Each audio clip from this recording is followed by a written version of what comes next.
अरे बेवकूफो, जो कहते हैं मोदी डर कर लौट आए वो ये नहीं जानते कि 5 मिनट और रुक जाते तो क्या से क्या हो जाता। ट्रिगर पर उंगली आ ही गई थी। 1 मिनट में 2600 राउंड फायर। गांव में पित्तल भर देती इन कमांडोज की ऑटोमेटिक गन।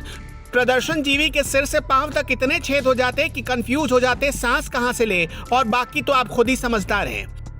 अभी तो मोदी को बचाने के लिए आंखों में गुस्सा उतर ही रहा था। अभी तो बॉडी लैंग्वेज आम से खांसी हुई थी। अभी तो बस एक हुक्म का इंतजार हो रहा था। एक इशारे पर ऐसा तांडव होता कि झंडा उठाने वाले जन्मों जन्मों तक उठना भूल जाते। पंजाब से मोदी डर कर वापस नहीं आए। मोदी नहीं आते तो क्या होता जान लीजिए। दुनिया के सबसे घातक हथियारों से लैस मोदी के एसपीजी कमांडोज को देखिए। आंखों पर काला चश्मा, ब्लैक कलर की कोट और चीते सी नजर लिए तैनात ये जवान क्या से क्या कर सकते हैं, जानेंगे तो होश उड़ जाएंगे आपके। प्रदर्शनकारी बीजेपी का झंडा लेकर पीएम मोदी के काफिले तक पहुंच चुके थे। पीएम पर खतरे का अंदेशा देख एसपीजी कमांडोज ने गोली चलाने की इजाजत मांगी, लेकिन पीएम मोदी ने खुद की परवाह किए बगैर सबकी जान बचा ली।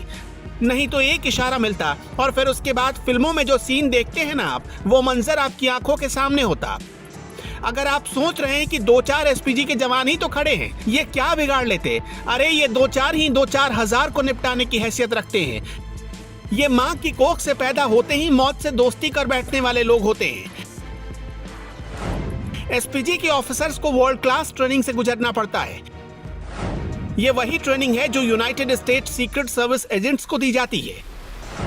SPG commandos automatic gun FNF 2000 assault rifle से लैस होते हैं। ये मेड इन बेल्जियम राइफल है जो 1 मिनट में 850 राउंड फायर करती है। कमांडोज के पास FNP-90 सबमशीन गन होती है जो 1 मिनट में 900 राउंड तक फायर कर सकती है। इसकी रेंज 200 मीटर की होती है।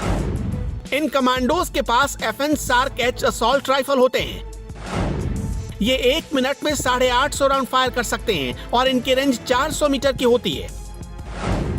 इन कमांडोज के पास फोल्ड होने वाली बुलेट प्रूफ शील्ड होती है। गोलीबारी होने पर यह प्रधानमंत्री के सामने फैला दी जाती है। इसके पीछे रखकर पीएम को सुरक्षित निकाला जा सकता है।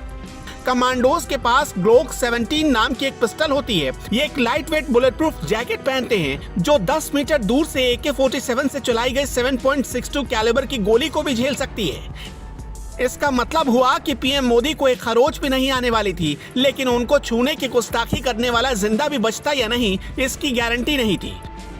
अब समझ में आया कि अगर पीएम मोदी और 5 मिनट रुक जाते तो क्या से क्या हो सकता था। इन कमांडोज के कानों में ईयर प्लग लगा होता है जिसका इस्तेमाल ये अपने साथी से बातचीत करने के लिए करते हैं या फिर वॉकी टॉकी का सहारा लेते हैं। इनके जूते भी आम जूतों से काफी अलग होते हैं। ये किसी जमीन पर नहीं फिसलते। ये कमांडोज चश्मा भी पहनते हैं जो उनकी आंखों को हमले से बचाते हैं और किसी भी प्रकार का डिस्ट्रैक्शन नहीं होने देते। पीएम की सुरक्षा में कई जगहों पर तमाम घेरों में 1000 से ज्यादा एसपीजी कमांडोज तैनात रहते हैं। इन कमांडोज को भारतीय सेना और पुलिस बल से चुना जाता है। इन्हें विशेष ट्रेनिंग दी जाती है। ड्राइवर से लेकर निजी बॉडीगार्ड तक एसपीजी के ही होते हैं। इन्हें चेहरे पर किसी भी तरह के भाव दिखाने की मनाही होती है। पीएम ने खुद भी रिस्क लेते हुए कोई आदेश नहीं दिया। शायद प्रधानमंत्री ने ही वहां की स्थिति को तुरंत भांप लिया था, वरना उसके बाद उनके एक फैसले से क्या हो सकता था। झंडा उठाने वाले चवन्नी गिनते रह जाते।